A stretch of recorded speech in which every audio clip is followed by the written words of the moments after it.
Bienvenidos. Hoy vamos a hacer una exploración profunda de unos extractos muy interesantes de un texto llamado Emprendedor Caído, el poder de caer. Suena potente el título. Sí, y lo dice todo, ¿no? No es la típica historia de éxito así imparable. Más bien es un viaje a través de 2 décadas, de intentos, de errores y sobre todo de caídas. Muchas caídas en el mundo del emprendimiento. Es una perspectiva, la verdad, bastante refrescante, porque la idea central que propone el autor es fuerte. Dice algo como que descubrió que en cada caída había un misterio a descubrir, o sea, una lección, una clave para levantarse y aprender. Claro. Y que el fracaso, no es el final del camino. Al contrario, es como el suelo fértil donde crecen las ideas que realmente funcionan, casi como si el fracaso fuera el verdadero abono del éxito. Exacto, un abono inesperado, ¿no? Así que nuestra misión hoy es justamente explorar esas lecciones clave, esos misterios revelados, como los llama, que surgen de la adversidad y la resiliencia. Aprendizajes duros, seguramente. Sí, aprendizajes crudos, a veces dolorosos, seguro, pero increíblemente relevantes para cualquiera que busque crecer, ¿no? ¿Por dónde empezamos este viaje? ¿Quizá por el inicio? ¿Por la chispa? Yo creo que sí. El capítulo 1, que se llama El Misterio, nos lleva justo al origen. Pregunta, ¿qué es lo que impulsa realmente a alguien a emprender cuando no tiene nada? Ajá. Y la respuesta, fíjate, no está en la ambición de riqueza, sino en algo mucho, mucho más profundo, más visceral. Sí, se basa en una historia familiar muy, muy dura. El autor cuenta cómo su madre huyó de una situación de violencia doméstica con sus hijos y literal, sin un plan, sin dinero y solo con la ropa puesta. Es una imagen, desoladora. Sí, muy fuerte. Y hay un momento que se te queda grabado. El del pan, ¿verdad? Ese mismo.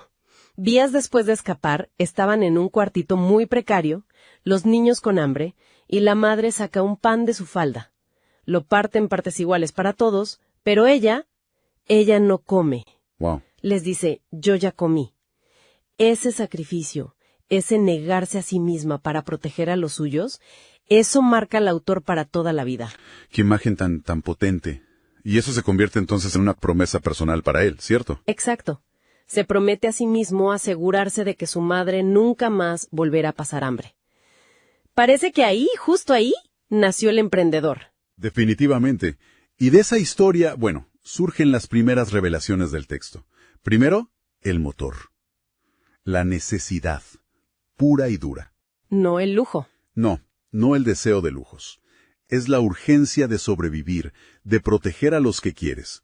Y eso genera una energía mucho más potente, mucho más sostenida que la simple ambición de tener más plata. ¡Qué interesante! ¿Y el capital inicial entonces tampoco fue dinero, o sí? Para nada. 0 dinero. El capital fue emocional, fue de carácter. La voluntad de acero de la madre al tomar esa decisión tan radical de irse sin nada. El coraje. Ese coraje de actuar frente a la desesperación. Ese es el activo más valioso que puedes tener al empezar. Además, la madre se convierte en la verdadera maestra. Enseña con acciones, ¿sabes? No con palabras. Es el liderazgo silencioso del sacrificio. Entonces, la lección inicial parece ser que la adversidad no es un impedimento. Quizás es hasta el terreno más fértil para que surja la determinación. O sea, no necesitas venir de un lugar privilegiado. Precisamente. El emprendimiento aquí nace de la adversidad, no a pesar de ella. Y por último se subraya mucho el poder de tomar una decisión. La madre decidió irse. Aunque tuviera miedo. Claro, esa decisión, tomada con miedo pero con convicción, es la que inspira al autor a tomar las suyas propias más adelante. La acción inicial, ese primer paso, lo cambia todo. Entendido. Esa fuerza que nace de la necesidad es el motor. Pero, a ver, ¿cómo se traduce eso en acción concreta? El capítulo 2, Sin excusas, parece que aborda justo eso, los primeros pasos prácticos. Así es. Y el lema ahí es directo. Tus resultados dependen de tus decisiones, no de tus excusas.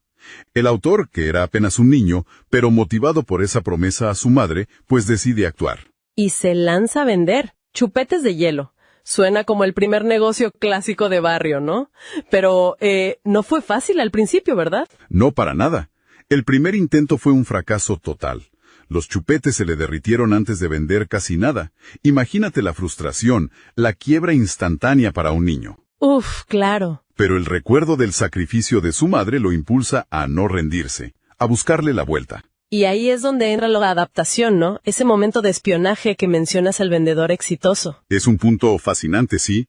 En lugar de quedarse lamentándose, observa, se pone a mirar qué hacía el otro, y se da cuenta de dos cosas clave. Una, la localización. ¿Dónde vendía? Exacto. El otro vendedor estaba donde había clientes con sed. Y dos, el envase. Este vendedor usaba Tecnopor, ese material blanco, liviano, que aísla. El poliestireno expandido, claro. Ese mismo. Para mantener los chupetes congelados por más tiempo. Una genialidad simple. La clave estaba en la tecnología sencilla. Así que adoptó la idea del Tecnopor, encontró su propio lugar, una cancha de fútbol llena de gente sedienta, y entonces sí, las ventas despegaron. Vendió más de 200 chupetes en poco tiempo. Imagínate. ¡Wow! Fue el primer triunfo real. Y llevar ese dinero a casa significó un banquete, dice el texto. Una victoria compartida que validó todo el esfuerzo y el ingenio. Un camino encontrado a base de prueba y error. ¿Qué lecciones clave destacarías de esta primera experiencia? Digo, más allá de la obvia persistencia. Bueno, hay varias. Primero, reafirma que el capital real inicial no es la plata, sino el hambre. El hambre de cambiar la situación. Segundo, el valor de la imitación inteligente. No copiar por copiar. Exacto. No es copiar ciegamente, sino aprender rápido del que ya sabe, con humildad. Tercero, ver el fracaso como fuente de datos. Los chupetes derretidos no fueron el fin, fueron la información que lo llevó a la solución del Tecnopor. Importantísimo eso. Y también la importancia crítica de la localización, ¿no? Ir a donde está el cliente. Fundamental. Y por último, la resiliencia ante los obstáculos externos.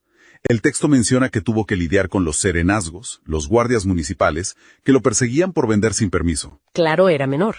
Y superó eso con ingenio, con adaptación. La edad o la falta de permiso no fueron excusas que lo paralizaran. Se las ingenió. Parece una historia de éxito temprano, ¿no? Contra todo pronóstico. Pero bueno, el viaje del emprendedor caído recién empieza. El capítulo 3, Estrella Fugaz, introduce un tipo de caída muy diferente. Sí, aquí la caída no es financiera, es emocional. Y es quizás una de las más dolorosas y reveladoras del texto. El subtítulo ya te lo advierte. Las oportunidades fugaces requieren acción inmediata. A ver, ¿qué pasó? El autor estaba como en la cresta de la ola, en su reino de la cancha de fútbol. Se sentía exitoso, me imagino, pero entonces la realidad social choca con su pequeño triunfo. Exacto. Un día, mientras estaba ahí vendiendo sus chupetes, se encuentra con la chica que le gustaba de la escuela. Y en lugar de sentir orgullo por su trabajo, siente una vergüenza inmensa. ¿Vergüenza? Sí, el miedo al juicio, a ser visto como inferior por su trabajo humilde, lo paraliza por completo. Qué duro. Y las burlas en la escuela seguro no tardaron en llegar. Chupetero, el estigma social. Tal cual. El texto lo describe de forma muy cruda. Dice algo como: el dolor de la vergüenza era mucho más profundo que el dolor de los pies cansados de la calle. Uf, qué frase. Lapidaria. Y la consecuencia es drástica. Abandona el negocio, guarda la caja de Tecnopor y se rinde. El autor lo llama la primera gran caída. Y subraya la causa. Cayó porque el miedo al juicio de los demás fue más grande que su ambición. Esto es muy potente. O sea, la caída más dura no fue por falta de ventas o de producto, sino por la mirada de los demás, por el que dirán. Ahí está una de las lecciones más profundas del texto, creo yo. El orgullo, o más bien ese miedo al qué dirán, puede ser una toxina